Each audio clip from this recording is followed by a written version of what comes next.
And maybe our title should be The Future of Finance, ? And our objective today is really to share about how these innovations impact the way we think about money. So I'm going to start with a quick question to Kenneth and Joseph. So what do you guys think are the biggest issues in the ICO ecosystem today? So I think one of the main issues right now is the lack of time and resources to be able to do proper due diligence. There are just so many projects out there that you don't possibly have the time to be able to review all of their materials, do a proper technical audit, proper team audit as well. In addition to that, I think it's become a pretty big issue in that a lot of a lot of funds will often maybe incubate like their own projects, and a lot of the terms that you hear about aren't necessarily congruent with the better C terms that they might receive. And getting that information is pretty difficult. You want to be able to have good relations with these projects, with these funds. You want to maintain that without necessarily, giving away too much info, right? This created a really odd competitive environment based primarily around the financials of the project rather than the technical merits. I would have to say, I think I have to agree with Kenneth here. We are, full disclosure, we have 60 projects in our pipeline we have to go through every single day. And there are a lot of things that we look for in an investment. And I think the biggest problem that we see at the moment is there could be a team that are running ICOs do not have necessarily the experience, the work experience and capacity, ability to really achieve what they're trying to project in white paper, as well as the roadmap. So I think, but oftentimes, I have to say I'm personally disappointed with the cryptocurrency market, secondary market buyer, or people that get hyped into projects. We'll look at something and say, I don't think this is going to work, or look at the team and think this is not going to work, but there's so much hype around it, end up being a great project somehow. Looking at like 10x, 20x on exchanges, we look at it, which is like, what are we doing, man? Yeah. Great. Yeah, I think time and execution is definitely one of the biggest things that, it's a big roadblock to the ecosystem. So George and Danny, this one's for you. What's your take on reverse ICOs and hybrid equity structures? So in regards to reverse ICOs, I want to believe that most of these companies have pretty genuine initiatives, pretty good applications for blockchain. But what it's starting to seem like more and more is that a lot of these companies may be not doing so well and see blockchain as kind of like a last-ditch effort to be able to get back in the game. I don't think reverse ICOs by themselves are necessarily a negative thing, but for a lot of companies, they've become kind of a band-aid solution to their current problems. Great. Thanks. Can I get George and Danny, please? Awesome. So I think that the reverse ICOs, that a lot of them that I've seen are exactly what was just described, as in their existing business is not doing so well, and it's a last-ditch effort to raise money. And on top of that, a lot of them tend to force-fit blockchain and ICO fundraising into their business model. So, and a large part of it is the fact that tokens can help incentivize the ecosystem and whatnot. But if you do it the right way, you have the right consumer base, the products, and the right supporters and advisors, then it could be really successful. But I think it's still it's still a trend that's up and coming. Yeah, and just to add on, I think that reverse ICOs are kind of disentangling value creation and value capture, where if you invested in traditional equity, what would happen is you would wait for there to be value creation, and then once you have usage on your app or product or network, then you would actually capture on that value and generate revenue and profitability. But what reverse ICOs allow you to do is they allow you to capture a value and bring up that usage utility, essentially, where a lot of these reverse ICOs, what they have is distribution. And so they have usage on the networks, and they say, hey, we're going to do something, and we're going to create a token, and we're going to be able to sell that token to be able to sell that token later on and also generate immediate kind of cash flows. And so I don't think it's necessarily a bad thing. It does incentivize short-term thinking and think about how do you actually create a non-sustainable capture of value. But generally, I think that the movements toward rewarding value creation in a method that's not equivalent to just equity is something that is good overall for productivity worldwide.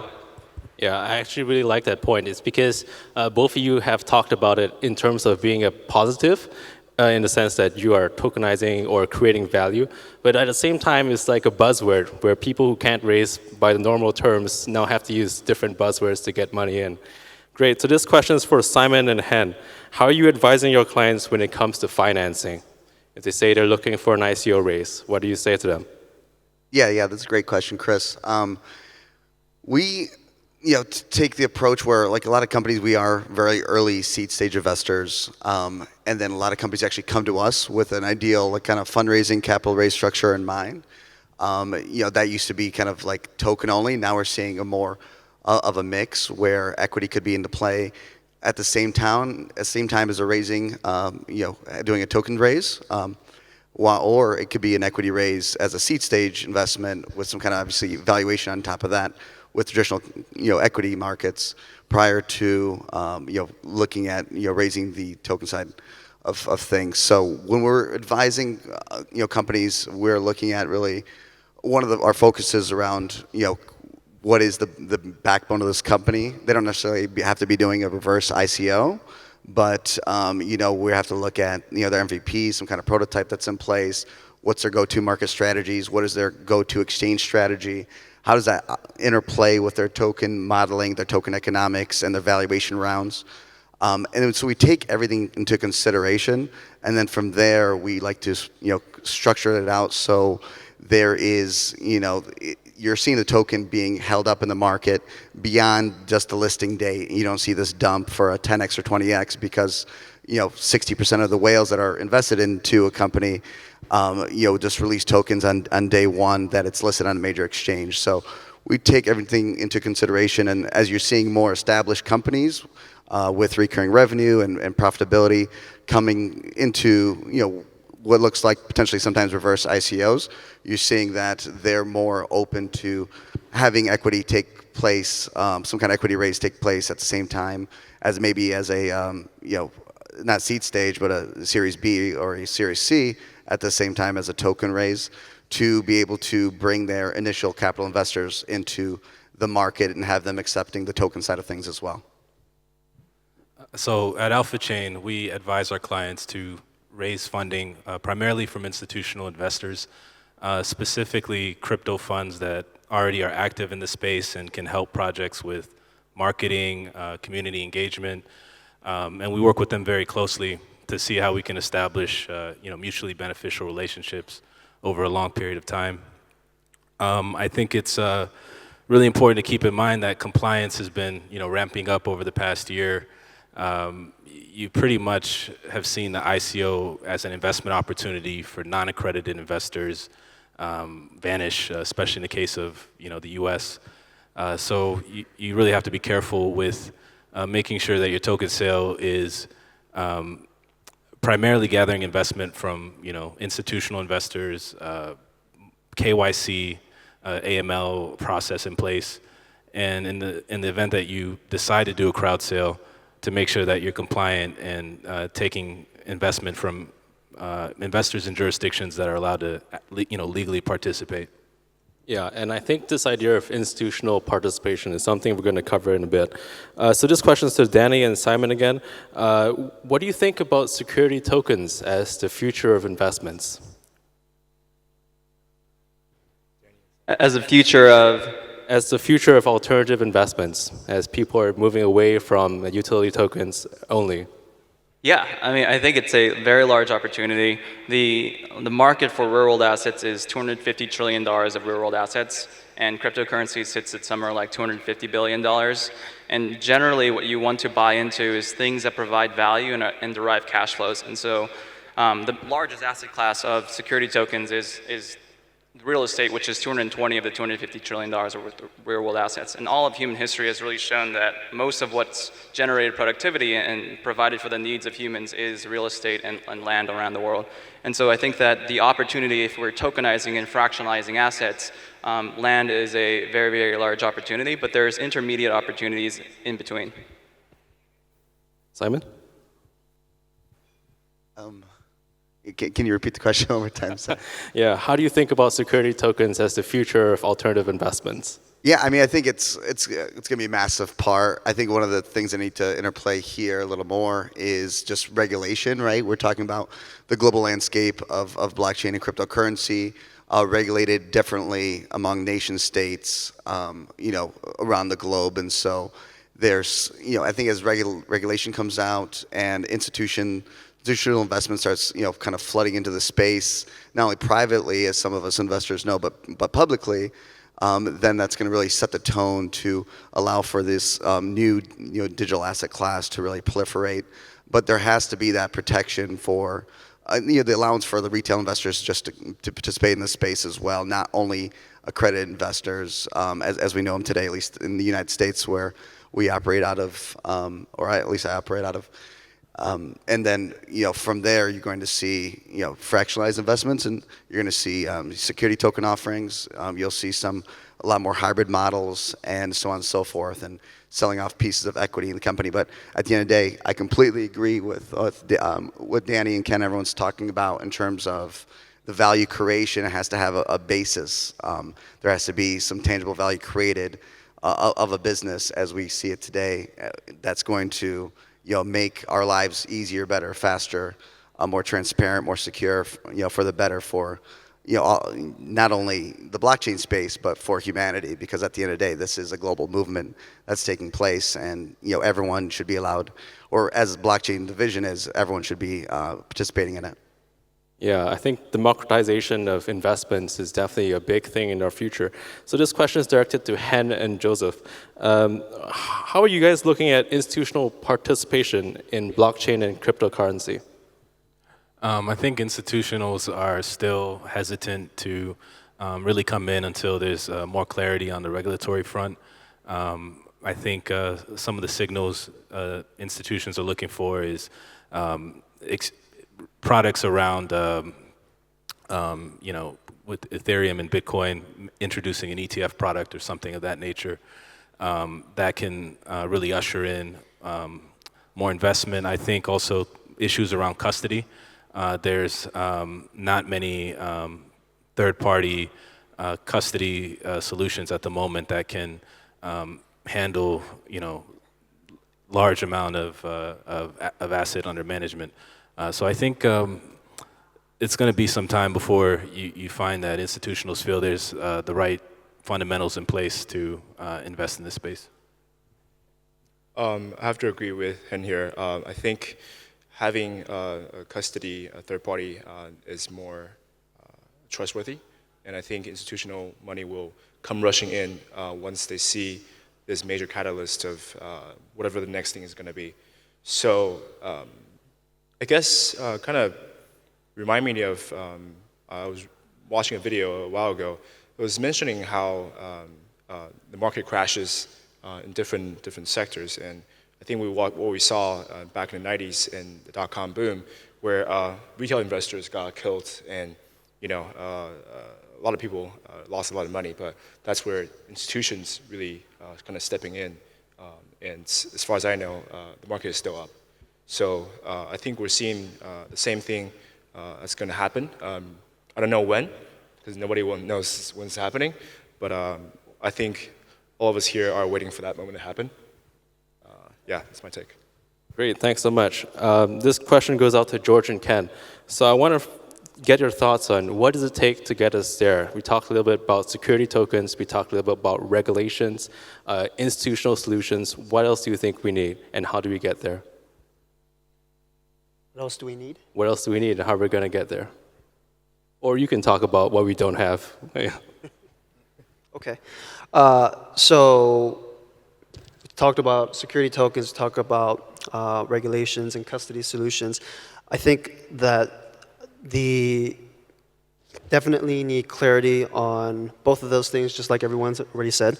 But more than that, there needs to be a higher level of education that's done for both the institutional and the retail people all over the world, especially when it comes to government.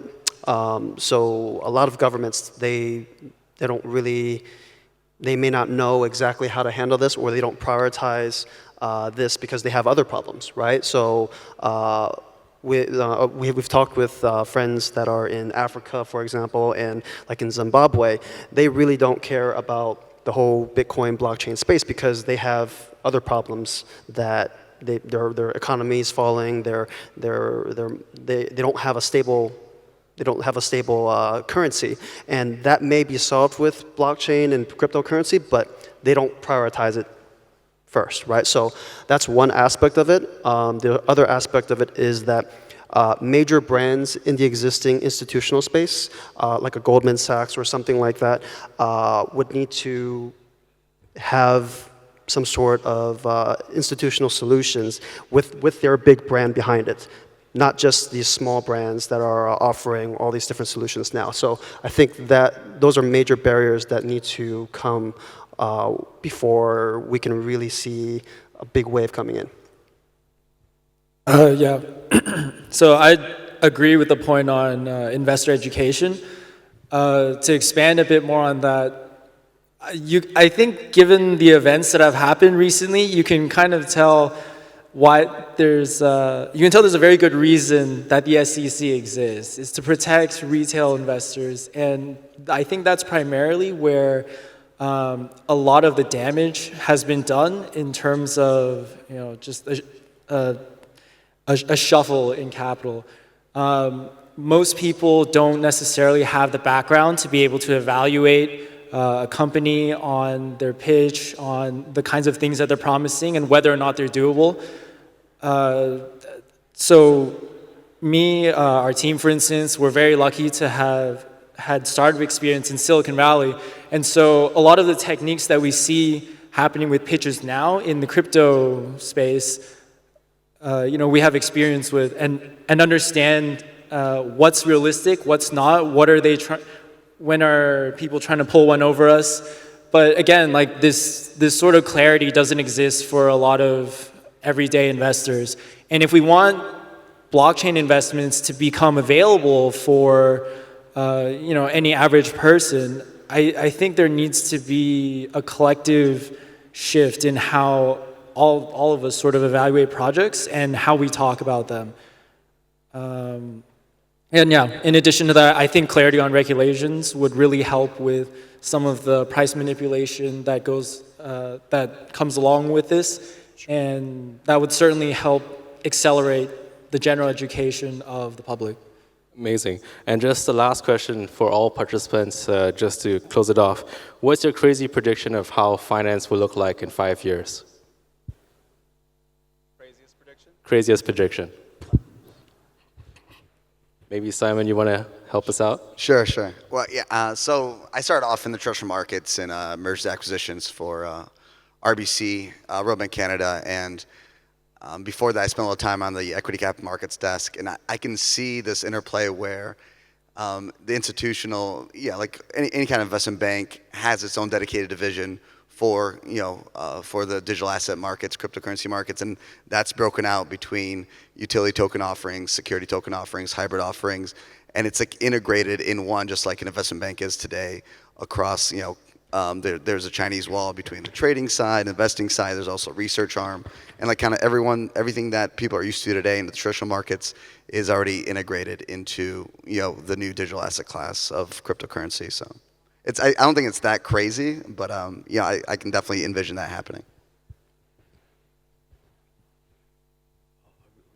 Craziest prediction in the future of finance. Crazy prediction in the future of finance of blockchain. I think we could definitely see it hit a market cap of possibly tens of trillions. I don't mean to put the valuation of this market in the spotlight, as that really shouldn't be the focus, but I think it's something that's important to keep in mind. This is, I think, going to go far larger than the dot-com bubble. It's international. It involves a variety of industries. It's going to be, just one of the biggest financial revolutions that the world's ever seen. So my craziest prediction for future of finance is that we will move away from a model of capitalism, which really is a good model for what incentivizes human beings. And I think we'll move more towards something that captures the value of what we value as a species and begins to incorporate that into a model of capitalism. And so that could include impact certificates, things like saving people's lives, because the idea of capitalism is kind of an immature model where it's not the only thing that that gives value to human beings. And I think that the future of finance is not just going to be capital chasing after capital or looking alpha after alpha. It's going to look more like incorporating a substantive set of what human beings value and incorporate that into yield as well. Think of in terms of market cap and price, that's pure speculation. I don't know if I can give a number to that, but at the peak of the next wave, probably in the trillions once institutional money comes in. But as far as how things will develop over the next 5 years, I think there will always be some form of a utility token and always be some form of a security token and maybe a little bit of in between. And then also security tokens are split up into equity and asset-backed tokens and things like that.